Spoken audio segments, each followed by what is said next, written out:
Muito bem, meus amigos, vamos lá. Iniciando o nosso trabalho, dando sequência ao estudo do nosso livro O Consolador, autoria espiritual de Emmanuel, psicografia do Chico. Nós estamos na segunda parte, filosofia, no capítulo número 2, sentimento, e nós estamos aqui no primeiro item abordando sobre arte, né? Um tema tão interessante, tão criativo, digamos assim, para todos nós. Bom, nós fechamos no nosso último encontro com a questão 168, perguntando se os espíritos desencarnados cuidam igualmente dos valores artísticos no plano invisível para os homens.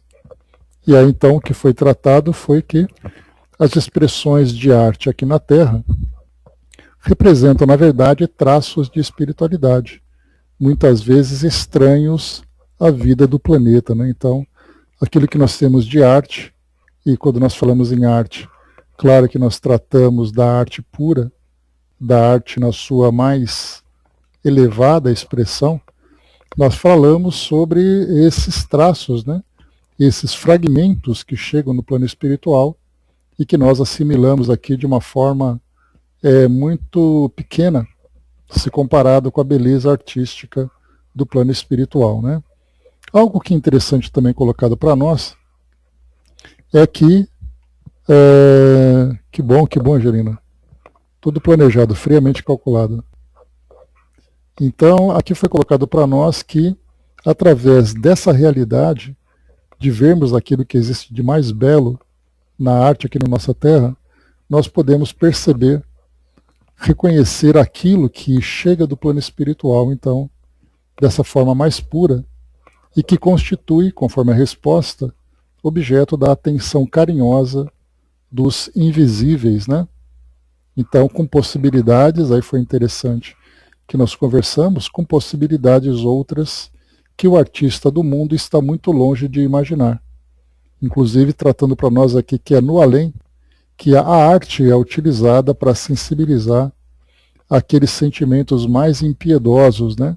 Aqueles corações mais endurecidos, fazendo com que essas entidades infelizes possam, através da arte-terapia, se sensibilizarem para darem seguimento na sua evolução através de experiências expiatórias, porém purificadoras, né? Então, é através do crescimento do nosso entendimento a respeito da arte, na sua perfeição e na sua beleza, que nós vamos nos aproximando cada vez mais das sublimes maravilhas do plano espiritual e, portanto, vamos nos aproximando também cada vez mais de Deus. Bom dia, Masa. Questão 169, então, começando aqui o nosso estudo, nós já estamos aqui já no final desse item que trata da arte. A emotividade deve ser disciplinada. Aqui nós vamos lembrar que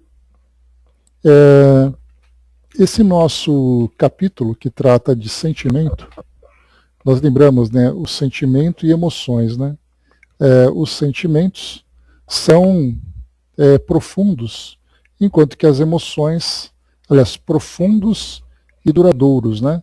E enquanto que as emoções, elas são mais superficiais, porém são bastante intensas, né? Então, porque elas exatamente afloram nos nossos momentos das experiências que nós vivemos aqui no nosso mundo. Então, quando nós falamos em sentimentalismo, né? Ou melhor, de emotividade, desculpem, em emotividade, se ela deve ser disciplinada, eu separei aqui alguns conceitos, só para a gente poder fazer um entendimento a respeito do que são essas emoções e qual a relação das emoções com a arte, né? Então, inicialmente, quando nós falamos sobre emotividade, nós vamos lembrar, então, que ela representa, né, as tendências que nós trazemos. A nossa sensibilidade representa uma predisposição que nós temos para sentir e demonstrar emoções de uma forma intensa, frequente ou rápida. Essa é a definição. Então ele fala para nós que é a capacidade que nós temos de nos comover, envolvendo sentimentos, por exemplo, como ternura. Vejamos aqui então, segura aí, Marli. Vejamos então a relação entre emoções e sentimentos. Sentimentos como ternura, compaixão e simpatia, né?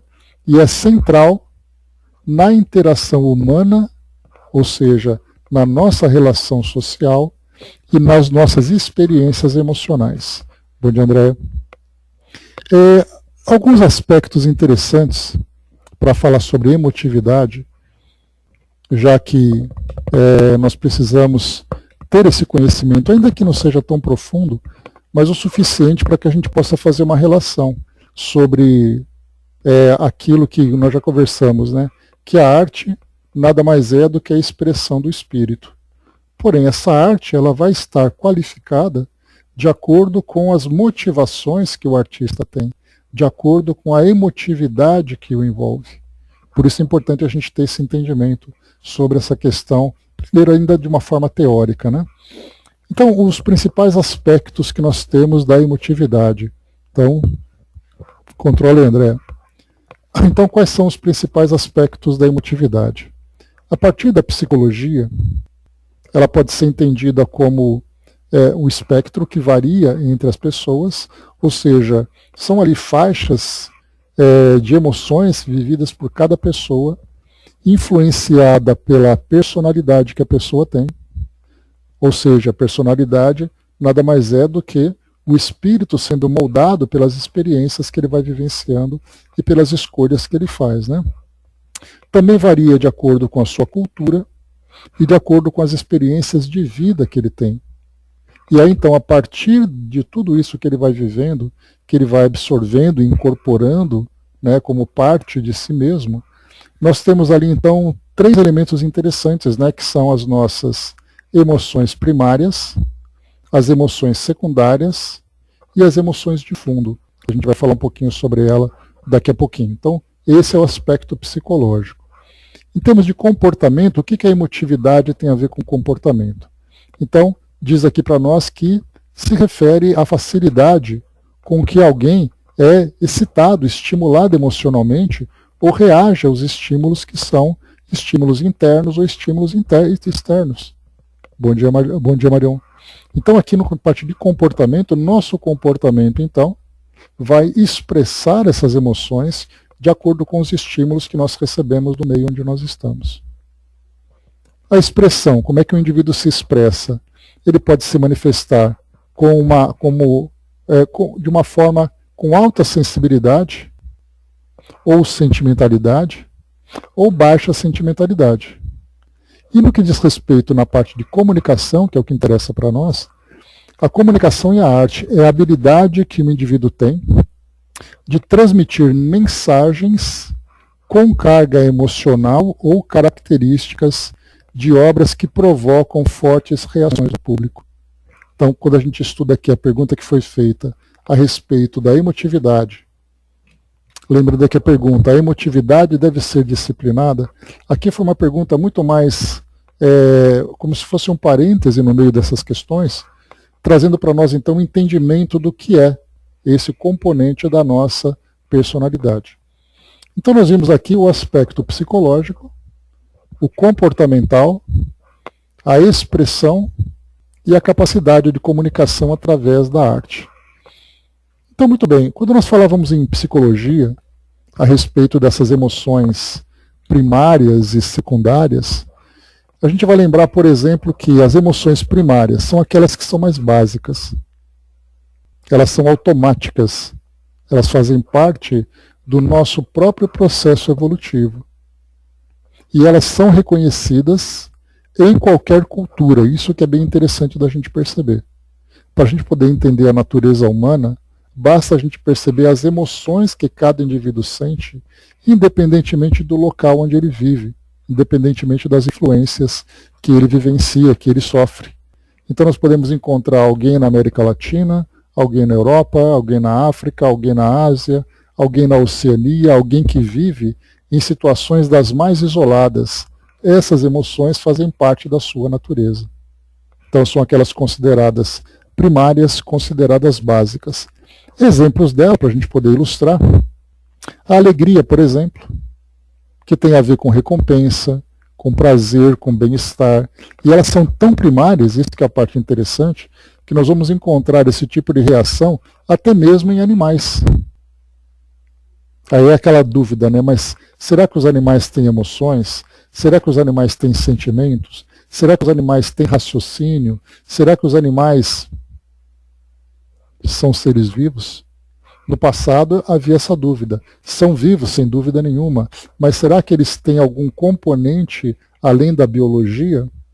Então no passado se dizia que os animais não têm alma, não têm espírito, né? Hoje não, hoje nós vemos de um jeito diferente. Com certeza, né, Andréa? Então quando nós falamos em alegria, diz respeito a exatamente isso. E quando nós convivemos, né, com os animais, podemos perceber isso claramente pelas suas reações. E no ser humano, então, nós vamos encontrar, independentemente do local onde ele se encontra, o sorriso, né, a euforia que o indivíduo sente diante ali das suas conquistas daquele momento de prazer. A tristeza, da mesma forma, reação a uma perda, reação a uma decepção. O medo, que é uma resposta que nós temos às ameaças e ao perigo que nós vivemos. A raiva, que diz respeito ao enfrentamento de obstáculos ou de injustiças. Olha só um sentimento primitivo, o nojo ou a aversão. Rejeição a estímulos nocivos. E da mesma forma também a surpresa, uma reação àquilo que é inesperado. Para poder estudar sobre emoções primárias, eu me recordo de uma experiência que foi feita, isso dentro da neurologia, das neurociências, da psicologia, estudando, por exemplo, pessoas que recebem determinados estímulos e as reações cerebrais são mapeadas. Então, por exemplo, coloca o indivíduo numa máquina de ressonância magnética, mapeando o seu cérebro, e diante dela tem um monitor. E nesse monitor, várias imagens são colocadas. Desde aquelas imagens que estimulam aquele sentimento de ternura, como, por exemplo, a foto de uma criança, de um bebezinho, bem fofinho, bem bonitinho, brincando. Depois você vê uma imagem que mostra uma guerra, uma imagem que mostra uma substância orgânica apodrecendo com vermes, um cadáver. Então eles vão mostrando essas fotografias que são bastante impactantes, que são impactantes em todos os sentidos, né? Impactante quando ele é fofo demais, impactante quando ele é nojento demais, impactante quando ele traz uma raiva muito profunda, uma surpresa muito agradável ou desagradável, e assim eles vão fazendo esse mapeamento do nosso cérebro, percebendo quais são as regiões em que acontecem esse tipo de reação. Né? Então é bem interessante a gente ver de que forma que as nossas ciências procuram conhecer o nosso organismo para poder entender exatamente qual é, né? Quais são, qual é a fisiologia das nossas emoções. Quando nós falamos já nas secundárias, essas secundárias já dependem de uma elaboração. Enquanto que as primárias elas são instintivas, já as secundárias elas já são trabalhadas, mas de uma forma mais social. Depende mais da forma como os indivíduos reagem entre si. Então surgem, por exemplo, né, daquilo que é chamado de um processamento cognitivo. Né? Então trabalha com pensamento, trabalha com memória, porque o indivíduo, quando ele registra alguma coisa na sua mente, esse registro vai fazer com que ele desencadeie determinadas emoções. Um exemplo disso, a vergonha ou a culpa, que está ligada tanto ao julgamento próprio, como também ao julgamento alheio. Então, no momento em que nós temos um tipo de comportamento, e esse comportamento, a lembrança desse comportamento fica sendo processada e mantida viva na nossa mente, significa que emoções que nós sentimos passam então a fazer parte do nosso cotidiano.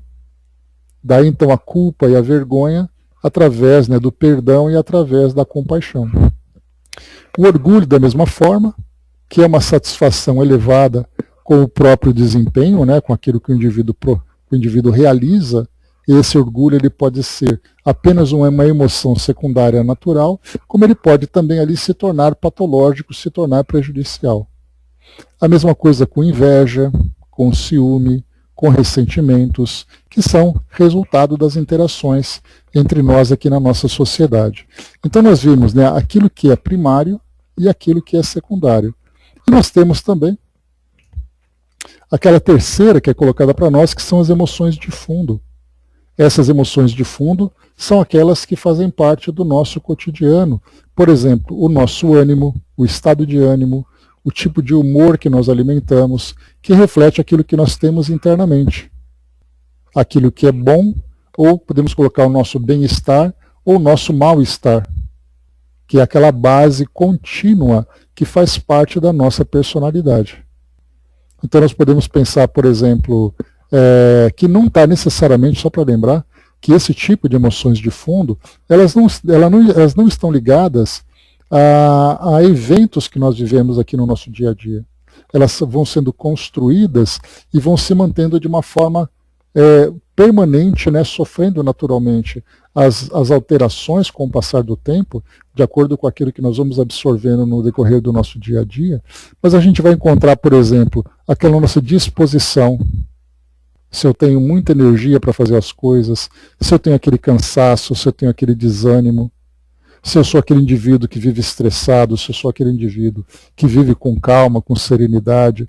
Então a gente vai encontrar, só para lembrar aqui então nessa parte de emotividade, essas emoções que são primárias ou básicas, essas secundárias que são consideradas resultados das nossas interações sociais, e aquelas emoções de fundo que mostram aquele estado contínuo com que nós vivemos as experiências do nosso dia a dia. Portanto, quando nós voltamos para essa questão que trata se a emotividade deve ser disciplinada, nós já sabemos do que está sendo falado. E só pelo fato de nós entendermos o conceito, já traz para nós o entendimento da fundamental importância da disciplina das emoções. Então, responde aqui Emmanuel, qualquer expressão emotiva deve ser disciplinada pela fé, porquanto a sua expansão livre, na base das incompreensões do mundo, pode fazer-se acompanhar de graves consequências. Então essas emoções não apenas podem nos desequilibrar, mas também desequilibrar as relações que nós estabelecemos no mundo. A forma como você se manifesta, a forma como você se expressa. E nós somos seres altamente emotivos, né? Todo ser humano é assim. E é muito interessante a gente perceber a diferença de cada cultura. Comenta-se bastante, né, principalmente nós aqui que somos de um país tropical, né, o brasileiro ele é muito festivo, o brasileiro ele é muito apaixonado pelas coisas, né, pela cultura, pelas nossas tradições, é da nossa natureza. Tanto é assim que o brasileiro ele é visto como uma pessoa muito alegre no mundo. Né, enquanto que outros países, por exemplo, especialmente países que vivem em regiões frias, países que têm ali os seus regimes que acabam podando, de certa forma, o comportamento das pessoas. Então, o fato é de nós percebermos que nós temos essa facilidade de termos essa expansividade emocional, de nos manifestarmos com facilidade, enquanto que em outras culturas eles são muito mais restritos nisso.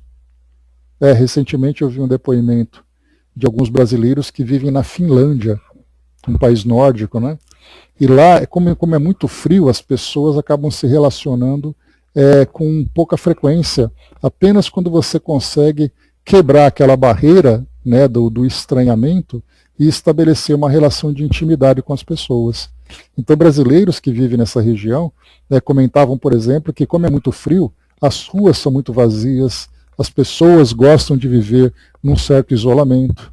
Né? Me lembro de uma brasileira que vivia num pequeno prédio, e aí então, quando ela abria a porta para colocar o lixo para fora, se o vizinho ouvisse que a porta estava abrindo, ele esperava a porta abrir e fechar para depois ele sair. Para não ter a obrigação de sair e ter que dar bom dia para uma pessoa que mora do lado. Né? Então, isso é uma questão cultural. Mas isso não significa que aquela pessoa é mais ou menos emotiva. É apenas a forma como ela se expressa, mas a sua natureza humana traz para ela a mesma coisa, exatamente as emoções primárias, as emoções secundárias, as emoções de fundo. Porque isso é natural de todas as criaturas. Como a gente conversou, nos seres, né, no caso dos animais, começam a se manifestar e começam a se organizar. No ser humano, ela já se manifesta de uma forma mais plena, pela nossa própria capacidade de interagirmos, de nos comunicarmos. Só um instantinho, pessoal.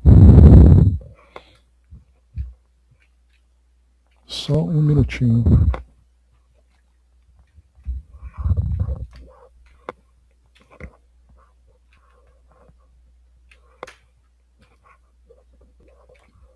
Então, como a gente comentava, o fato de um indivíduo estar culturalmente limitado na forma de se expressar por aquilo que ele aprendeu, pela educação que ele teve, né? De pegarmos, por exemplo, a gente vê bastante isso nas tradições japonesas, quando nós encontramos ali, né, o japonês ali rindo baixinho, as mulheres principalmente, né, que ficam todas constrangidas, e de repente você vai num país onde as mulheres gargalham e tudo mais, né? Então nós percebemos que as emoções estão presentes em todos os indivíduos. A forma como ele se expressa que diz respeito às influências culturais que ele sofre. Bom dia, abraço. E agora, o que isso tem a ver então com a arte que a gente colocou? A arte é uma forma que todos nós temos de nos comunicarmos. É um meio de comunicação. E não tenhamos dúvida de que na arte nós temos a comunicação tanto intelectual, dependendo da forma como o indivíduo desenvolve a sua arte, né? Por exemplo, na letra de uma música, numa pintura, numa arquitetura que é complexa, cheia de técnicas e tudo mais, mas ao mesmo tempo nós temos ali como elemento principal os seus sentimentos.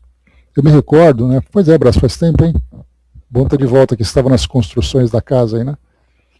Beleza, espero que tenha dado tudo certo. Eu me recordo de um aluno que eu tive, e ele vivia aqui no Brasil, a mãe dele vivia nos Estados Unidos, os pais eram separados. E de vez em quando ele viajava para os Estados Unidos para passar ali algumas temporadas com a mãe, né? Ele e o irmão dele. E a mãe era uma artista. E de vez em quando a gente conversava, né, quando ele voltava e tudo mais, a gente batia papo e tudo. E ele falava assim, às vezes eu ficava observando a minha mãe, o modo como ela olhava para a tela. Ela ficava concentrada e ficava pintando, fazendo alguns rabiscos. Parecia que a mente dela estava distante enquanto ela pintava. E aí ele olhava para o quadro, era uma arte mais abstrata, né, então, portanto, não dava para definir exatamente o que ela estava querendo transmitir em termos de traços e tudo mais, mas na forma como os traços eram passados, nas cores que ela usava.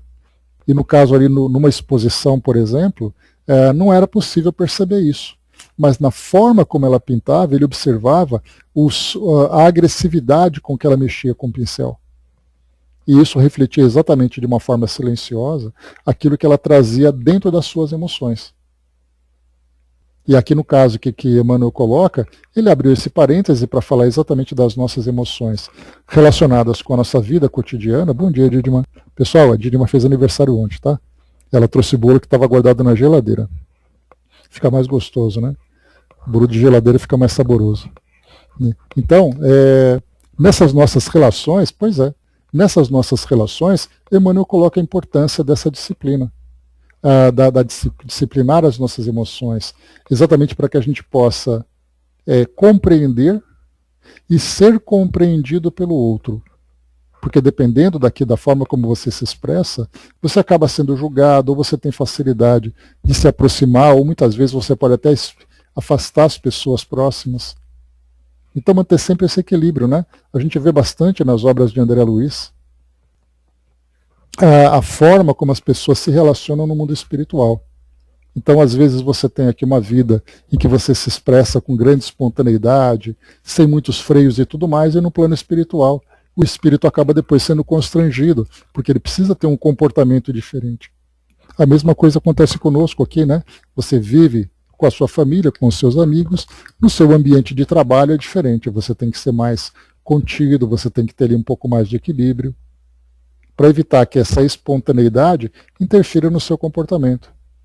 Né? Eu também vi um documentário que mostrava a vida de freiras dentro de um convento, e tinha desde aquelas freiras que eram quietinhas, até aquela outra freira que falava rindo pelos corredores, né? E sempre era chamada a atenção para que ela contivesse um pouco mais as emoções.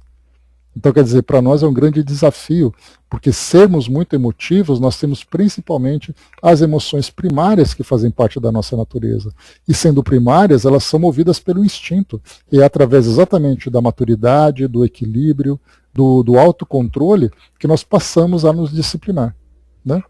O Brás colocou aqui para nós, né, a interferência do plano espiritual. Falamos bastante sobre a influência da arte, né?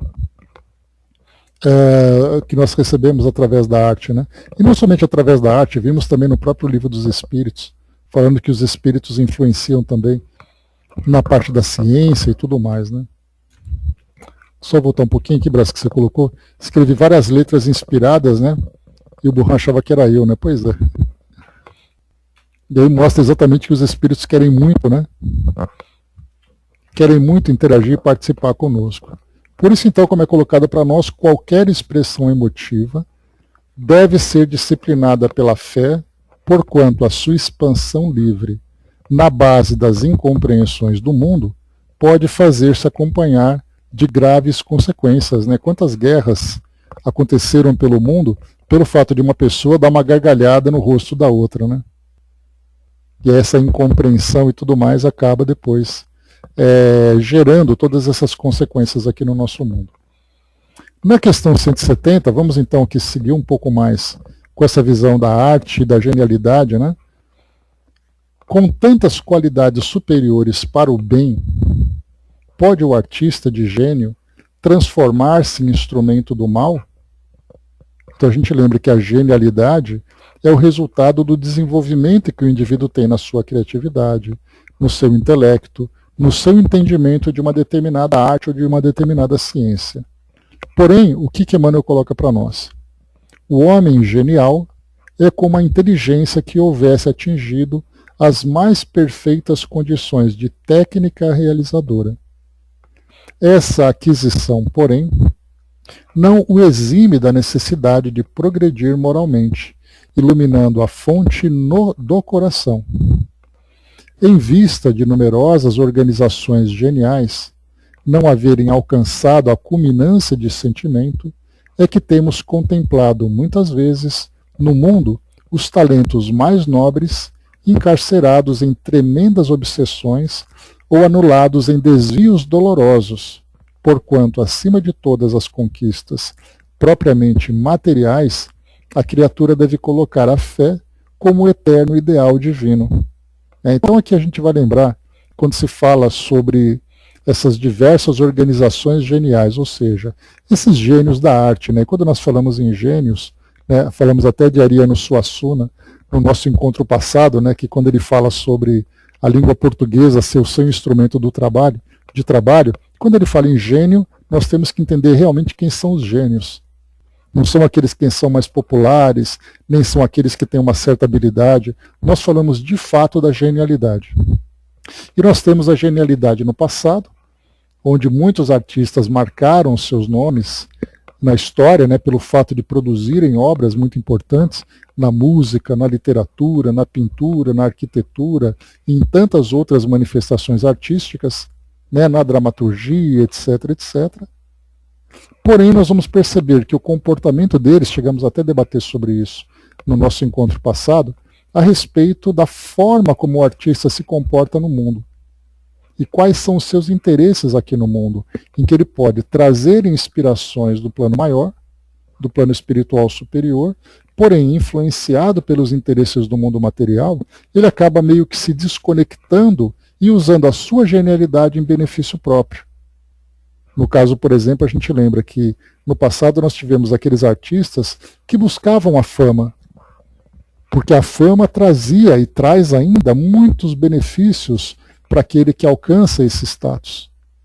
Porém, no nosso mundo de hoje, nós vamos lembrar que hoje a arte ela é uma fonte de riqueza muito grande, onde as pessoas querem não apenas ali a fama, elas querem também a riqueza, elas querem também a fortuna. Tanto que muitas pessoas entram na arte com esse objetivo. Encontramos, inclusive, artistas que são artificiais, pelo fato de serem produzidos por produtoras, por compositores e tudo mais, e aquele pequeno talento se transforma numa grande habilidade, Porém, o indivíduo, embora tenha esse talento, ele não tem valores suficientes e, portanto, ele dedica todo esse atributo que ele traz para a vivência aqui no mundo material, fazendo com que muitas vezes ele acabe criando, né, ou escolhendo caminhos que são bastante pedregosos, bastante espinhosos, né, que depois ele vai ter que voltar e resgatar tudo aquilo que ele perdeu no meio da sua jornada. Por isso ele coloca aqui nesse último trecho, ó, em vista de numerosas organizações geniais não haverem alcançado a culminância de sentimento, porque ele vive ainda em função das emoções do nosso mundo, é que temos contemplado no mundo os talentos mais nobres encarcerados em tremendas obsessões, isso porque a influência espiritual, de acordo com o modo de vida, de acordo com os seus valores, tudo isso faz com que o indivíduo artista, aqui no mundo físico, estabeleça conexões com o mundo espiritual, com espíritos que são compatíveis com a sua mesma natureza. Daí então muitas vezes até sendo escravizados por essas influências. Ou mesmo, como diz aqui Emmanuel, anulados em desvios dolorosos. A esses desvios dolorosos são os hábitos que as pessoas têm. Hoje pela manhã mesmo, conversava aqui em casa, né, vendo aqui um videoclipe, né, de uma artista que acabou desencarnando precocemente por situações que não são ainda esclarecidas, mas certamente ali, pelo que deu para perceber, não era uma morte natural. E aí nós começamos a lembrar de espíritos que acabam se desviando, né, pelo isolamento, se desviando pelos caminhos do suicídio, pela dependência química. Acaba muitas vezes também se enveredando pelo caminho das dívidas, das relações complicadas, e aí, principalmente nos tempos atuais, em que hoje nós temos aquela mídia especializada nesses escândalos, que são aqueles veículos sensacionalistas, nós vemos muito a respeito da vida dos artistas. E vendo o comportamento que eles tiveram, indivíduos com grandes talentos, com grande genialidade, não tenhamos dúvida, mas aí nós vamos observar a vida pessoal deles, nós temos grandes criações, porém uma vida desastrosa. E temos aí tantos artistas, né? Nós vimos aí Michael Jackson, por exemplo, que tem um histórico de um grande gênio da música pop, e não tenhamos dúvida da sua genialidade. Basta pegar ali um pouco um compilado das suas criações, que nós veremos ali que são músicas que marcaram definitivamente a história da música pop aqui no nosso planeta, pelo menos aí pelas próximas décadas. Mas aí nós vamos olhar uma vida pessoal que infelizmente acaba não sendo compatível com a genialidade, com a grande criatividade que ele teve. Assim como outros artistas também que nós já vimos, né?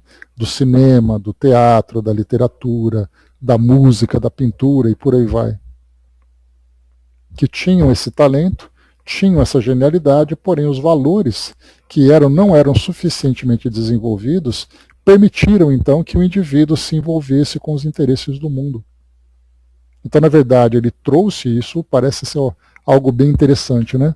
Quando nós falamos sobre aqueles pilares, né, do desastre que a gente sempre comenta, mais uma vez, né, beleza, fama, riqueza, poder, influência, inteligência, nós vamos pegar, por exemplo, junto com inteligência, podemos também pegar essa parte da genialidade, porque ela acaba enaltecendo o orgulho, acaba exaltando o orgulho do indivíduo, exaltando a sua capacidade de influência, aumentando a sua riqueza, e de repente ele, como indivíduo, acaba sucumbindo.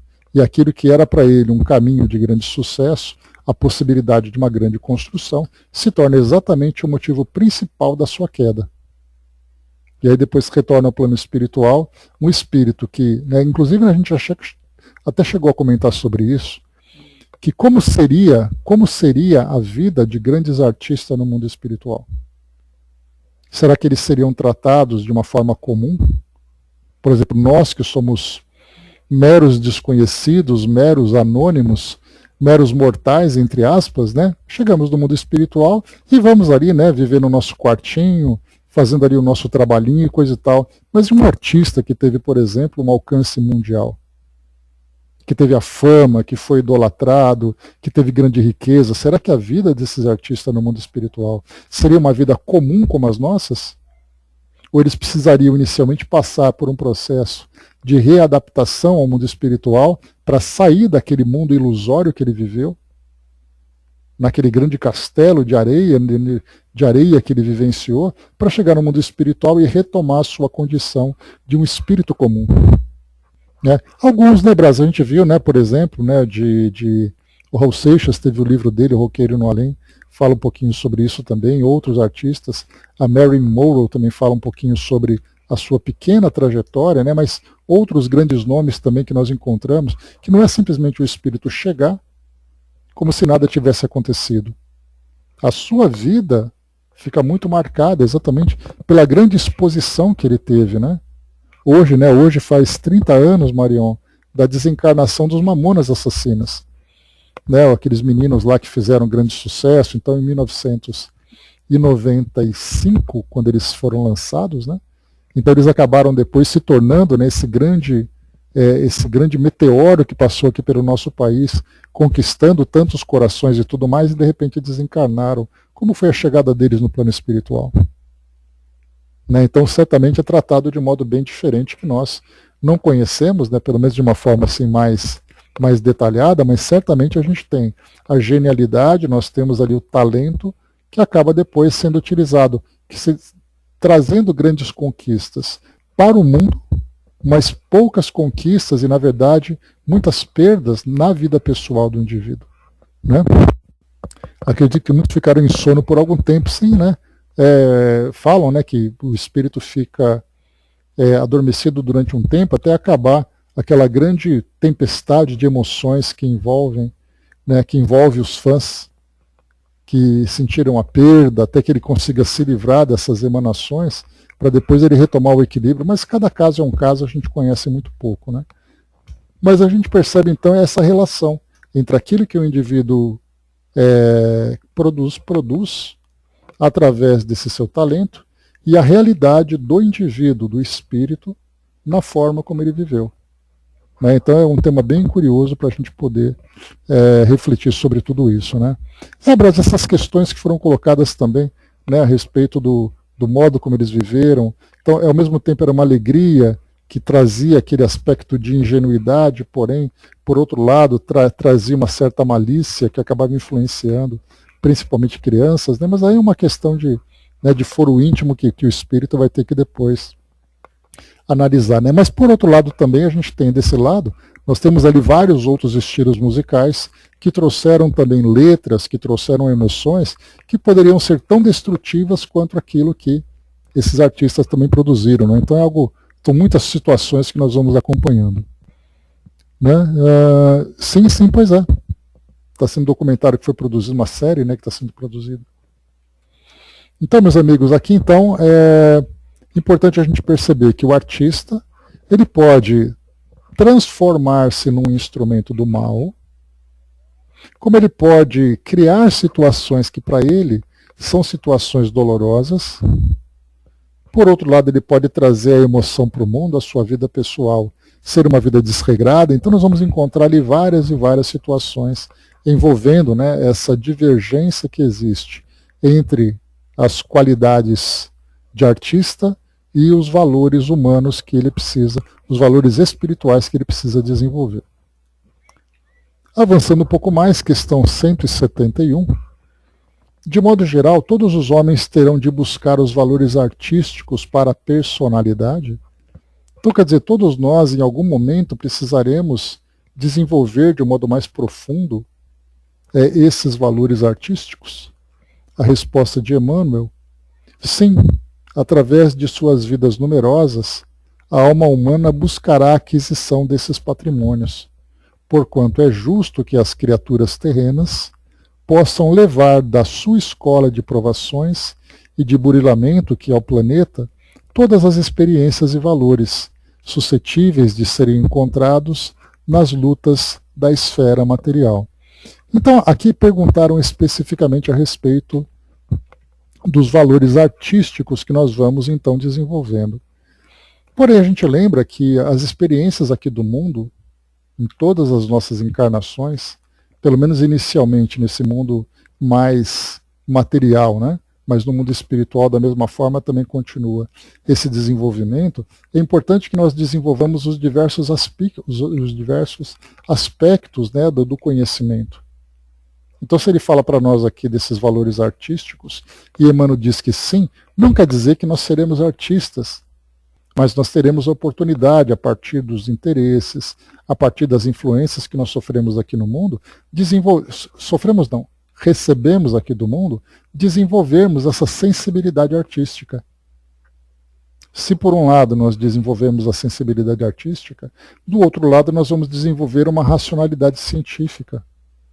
Então nós vamos juntando elementos que fazem parte do nosso mundo, desenvolver uma sensibilidade na relação com o outro, de vivermos, por exemplo, as nossas próprias dificuldades, ou interagirmos com as dificuldades alheias, desenvolvendo sentimentos como compaixão, como fraternidade, como caridade. Então, quer dizer, valores, sentimentos, razão, tudo isso vai sendo estimulado pelas nossas experiências, né? Inclusive também experiências que vão desafiar os nossos valores, do orgulho, da vaidade, do egoísmo, das nossas ambições, da ganância, tudo isso são provocações que nós vamos recebendo no nosso dia a dia, aqui no mundo, nas nossas diversas encarnações, para que nós nos tornemos um espírito mais completo possível.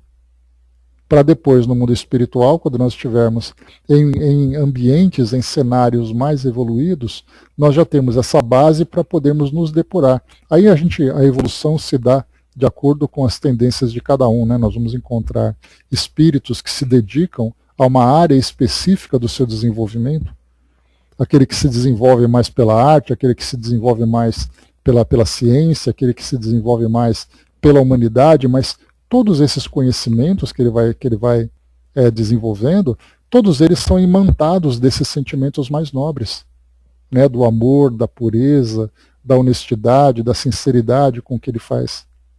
Então não é aquele indivíduo que é um grande cientista, um gênio da ciência, porém um indivíduo vazio. Quando se fala em termos de sentimentos profundos, né, aparentemente vazio.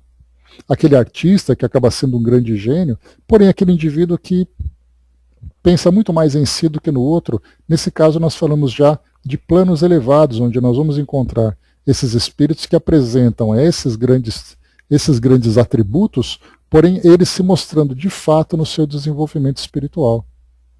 Então são artistas que alcançaram a elevação espiritual, são cientistas que alcançaram a elevação espiritual e tantos outros, cada um dentro da sua área de desenvolvimento.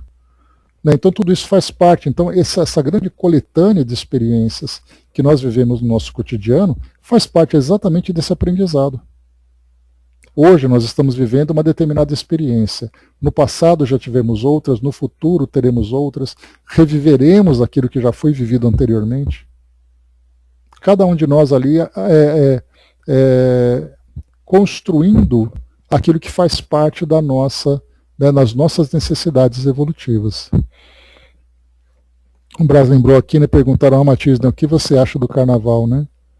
O que você acha do cientista que vive inventando armas de guerra, né? Então, esse período do carnaval também ele acaba sendo bastante discutido, principalmente pela forma como nós estamos vivendo aqui no mundo, dando vazão, né, usando essas expressões artísticas para dar vazão, na maioria das vezes, né, às viciações que nós ainda temos, da sensualidade, das viciações e tudo mais, né? Então isso, na verdade, acaba sendo um desregramento, até o momento em que nós vamos nos aprimorando e sermos vivendo de fato a arte na sua expressão pura, verdadeiramente, né? Só para a gente poder lembrar, o carnaval ele é uma expressão muito forte e muito popular, mas isso não significa que o carnaval seja algo impuro, enquanto que uma orquestra, uma música erudita seja algo puro.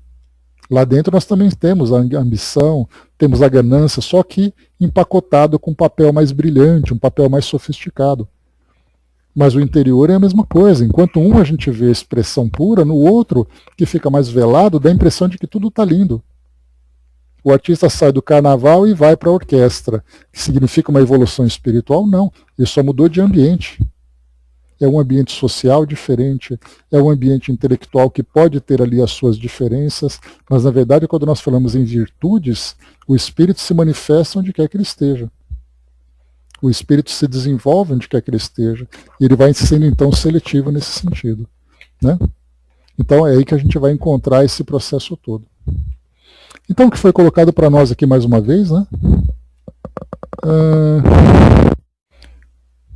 Pois é, tá vendo? Habilidades culinárias, Angelina, também faz parte da nossa evolução, né?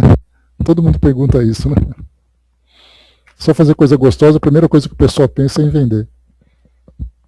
Então, como a gente vê aqui, né, nessa parte que a gente está trazendo, esses valores artísticos, então, essas nossas inúmeras vidas humanas, né, ou vidas da alma humana, nós vamos adquirindo patrimônios.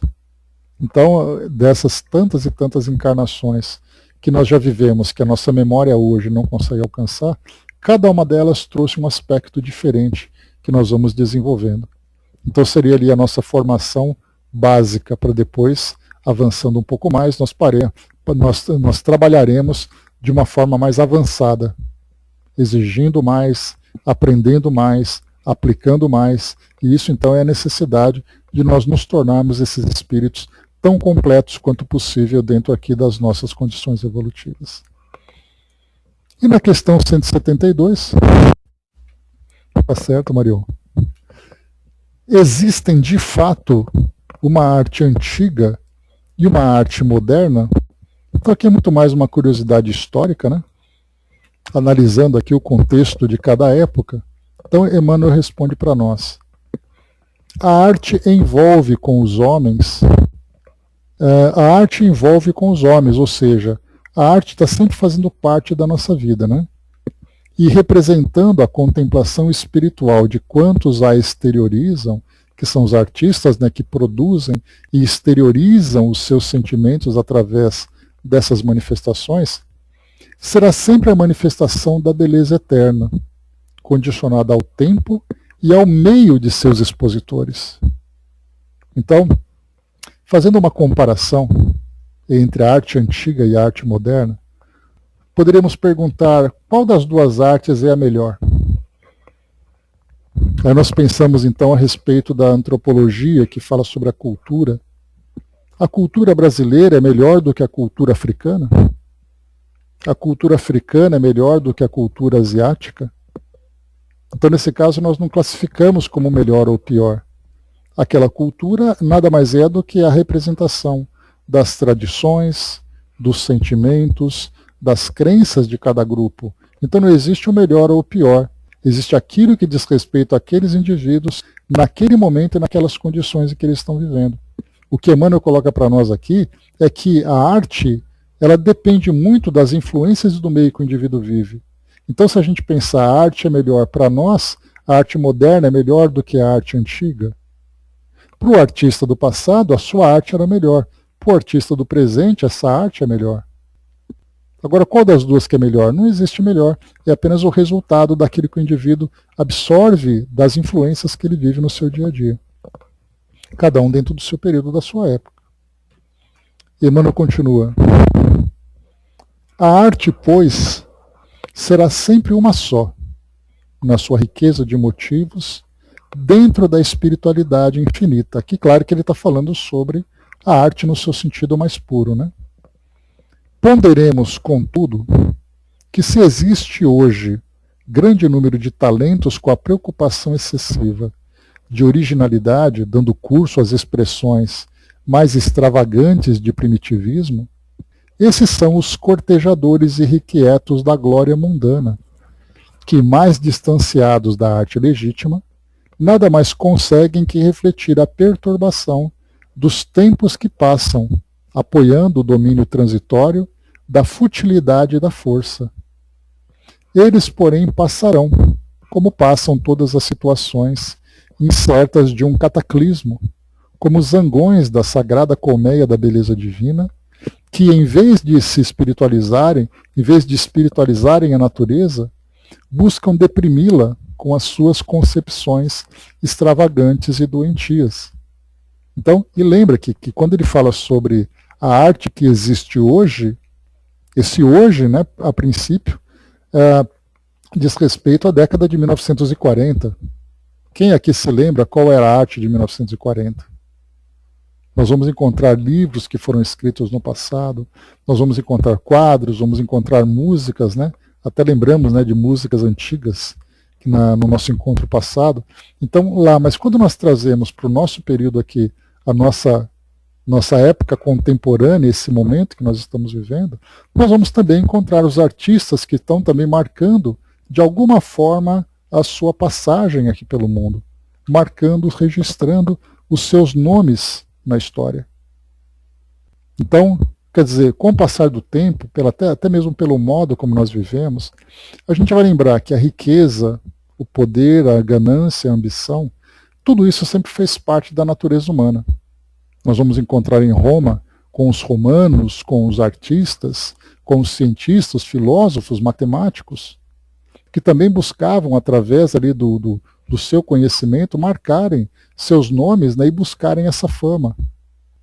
Depois nós avançamos um pouco mais, chegando ali na Idade Média, nós vamos encontrar também ali o mesmo comportamento. Só que naquela época nós tínhamos ali um período em que não se compara com a tecnologia que nós temos hoje, facilitando tanto a comunicação, facilitando tanto essa relação entre nós, globalizando esse conhecimento. Então hoje um artista que lança lá na Coreia, rapidamente ele se torna famoso aqui. Um artista que surge num país, rapidamente do outro lado do mundo ele é conhecido. Então isso faz com que o fato do indivíduo usar essa habilidade, esse conhecimento, e se tornar popular, isso fez com que essa popularidade marcasse a forma como nós estamos vivendo hoje, em que o que vale é você ser famoso, você ser rico, você ser poderoso. Então, quer dizer, você acaba utilizando esse seu atributo exatamente para essas conquistas mundanas. Mas, mais uma vez, como a gente conversou, isso vai ter o seu preço, porque enquanto o artista busca fama, o espírito em evolução ele acaba se desviando. E depois esse espírito, independente do tema, do nome que ele teve, independente da arte que ele produziu, independente do nome que ele marcou na história, esse espírito isoladamente, intimamente, ele terá que se trabalhar nesse processo de transformação. Então, tanto no passado como no presente, as épocas mudaram. Hoje, por exemplo, se nós fizermos uma pequena comparação, está cheio, né, Brás? Está cheio de exemplos que a gente encontra pelo mundo, de vendo aí indivíduos, né, que tiveram uma vida muito sofrida exatamente porque se deixaram levar pelas ambições do mundo através da arte. Então, tanto no passado como no presente, nós vamos encontrar épocas diferentes em que, por exemplo, hoje nós temos um planeta com mais de 8 bilhões de pessoas. Um planeta altamente conectado, literalmente através dos meios de comunicação, através de internet, através da televisão, da rádio, seja lá qual for o meio de comunicação. Portanto, essa arte ela acaba se tornando muito mais intensa, muito mais influenciadora, se comparado com o passado. Se nós voltarmos ali 500 anos no tempo, era muito diferente, né? As cartas iam através de caravelas, as cartas iam através de carruagem, de cavalo e a pé. Hoje não, hoje é instantâneo. Então, na verdade, o nosso mundo hoje, ele favorece muito a potencialização daquilo que nós temos ainda de imperfeições. Mas, ao mesmo tempo, também exalta, enaltece aquilo que existe de virtuoso, porque essa mesma virtude, embora ela não seja tão interessante quanto as imperfeições, né, infelizmente nós valorizamos muito mais o escândalo do que o silêncio das virtudes. Alguém conseguiu ganhar o prêmio Nobel, parabéns, o prêmio Nobel da Paz, parabéns. Alguém traiu alguém, pronto, se tornou mais famoso.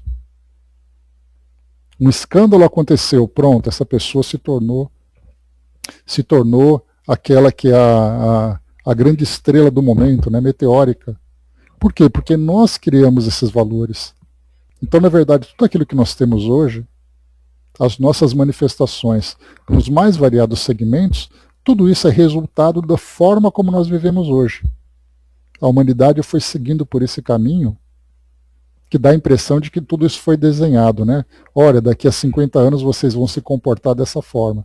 Na verdade, a gente vai seguindo as nossas tendências. que se hoje o mundo se apresenta como está hoje, é porque nós buscamos esse caminho. Nós encontramos nós escolhemos viver desse jeito porque os nossos valores foram aceitando, fomos influenciados, fomos sendo moldados pelas nossas próprias influências. Dudu lembrou, né? Só o Irã tem 100 milhões de habitantes, né?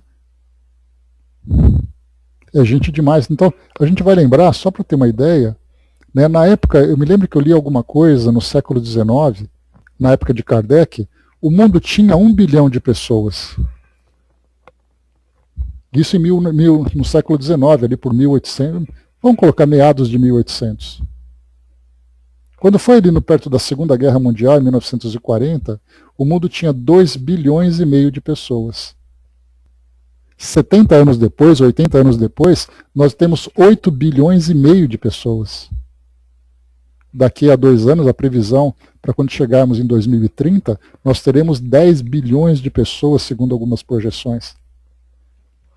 Então nós vamos encontrar o quê? Que a arte do passado era uma arte que era expressiva, era uma arte que era marcante para aqueles artistas que mantiveram seus nomes e suas artes registradas, mas era um planeta pequeno, entre aspas, no número de pessoas. A comunicação era diferente do que nós temos hoje. Hoje nós temos um planeta lotado com comunicação instantânea. Naquela época era um planeta pouco povoado com uma comunicação difícil. Mas em termos de arte em si, a arte mais elevada até a arte mais mundana sempre esteve presente na história da humanidade, porque, lembrando mais uma vez, né, se a arte é a manifestação da nossa emotividade e dos nossos valores, o ser humano continua sendo o ser humano independente da época. No passado ele era de um jeito, no presente ele é de outro, então ele manifesta de formas diferentes. Mas tudo isso acaba sendo o resultado daquilo que ele traz dentro de si. Então a nossa arte vai melhorar de acordo com a melhora íntima de cada um de nós. Principalmente daqueles que são influenciadores da cultura pela arte que produzem. Então, meus amigos, fechando aqui esse nosso estudo de hoje, a arte antiga, de modo geral, Dudu, ela é muito bonita, né? A arte egípcia ela é muito rica, exatamente porque muita coisa foi conservada, mas nós pegamos, por exemplo, a arte na Mesopotâmia, muito bacana também, ali babilônios, fenícios, ali também sumérios, também uma arte muito rica, a arte chinesa muito rica também, a arte africana, que é diferente, né? No caso ali a subsaariana principalmente, né? Tirando o Egito, também uma arte muito rica, a arte aqui nas Américas, a arte indígena aqui nas Américas, a arte asiática de um modo geral ali também. Então cada cultura, quando a gente começa a analisar esses aspectos culturais das manifestações, nós vemos a beleza ali sempre muito presente. Felizmente aquilo que era mais nobre permaneceu, mas muita coisa também que representava os sentimentos mais imperfeitos também eram registrados, também eram manifestados. Né? Tá certo, a Dudu fez uma música sobre nós, gente, vamos lá. Tá vendo só, hoje a tecnologia consegue fazer isso. Mas é isso, gente. Então nós finalizamos hoje, né? A Mariana colocou também. Fico pensando, né, onde e como toda essa gente vai viver, né? No Livro dos Espíritos a gente vai estudar sobre a lei do progresso. E da lei do progresso, Kardec vai falar sobre isso. Os espíritos vão falar sobre isso, Marion. Logo, logo a gente vai tratar desse assunto. Porque não é uma questão de quanto de gente tem. Não é uma questão de quantidade, mas é a forma como nós estamos vivendo. Se nós tivermos uma distribuição de recursos, se nós tivermos o respeito entre os indivíduos, se nós tivermos uma igualdade aqui no nosso mundo, esses 10 bilhões viverão muito bem. Agora, se nós tivermos 10 bilhões em que um pequeno grupo vai deter esse poder e vai desequilibrar essa distribuição, aí nós teremos um planeta que vai sofrer bastante. Vivendo, infelizmente, esse caos de desentendimento que nós temos hoje, né? Os poderosos dominando aqueles que estão submetidos ao seu poder. Então esse é um drama que, infelizmente, a humanidade vai viver, e se nós tivermos que aprender com a dor, certamente nós vamos aprender. Né? Pois é, então, desencarnes rápidos também no passado. Mas é isso, gente. Fechando por aqui, então, nós finalizamos esse nosso tópico. O próximo estudo nosso, nós sairemos da parte de sentimento e entraremos na parte de afeição, a respeito de simpatia, antipatia, sobre a amizade, sobre o Instituto da Família, olha só quanta coisa bacana. Famílias espirituais, famílias terrenas. Esse vai ser o tema que nós vamos abordar a partir do nosso próximo encontro. Tá? Então, encerrando por aqui, esperando, né, que esse tema que a gente abordou, infelizmente eu não sou artista, então eu não posso dizer com conhecimento de causa, né, sobre a arte em si, mas essas pequenas reflexões já abrem para nós esse entendimento a respeito do que é, né, do que são as nossas emoções através dessas expressões e de que forma que nós somos influenciados por ela também. Né? Então isso já traz para nós uma ideia, e principalmente da sublimidade da arte, como sendo uma expressão do espírito. E, portanto, a mais bela arte se encontra exatamente no plano espiritual, onde o espírito se desenvolveu. Enquanto o espírito continua ainda muito preso ao seu primitivismo, aos seus sentimentos, às suas emoções, a arte vai trazer exatamente o resultado disso tudo. Né? Mas, enfim, estudamos então, fechando por aqui o nosso estudo de hoje.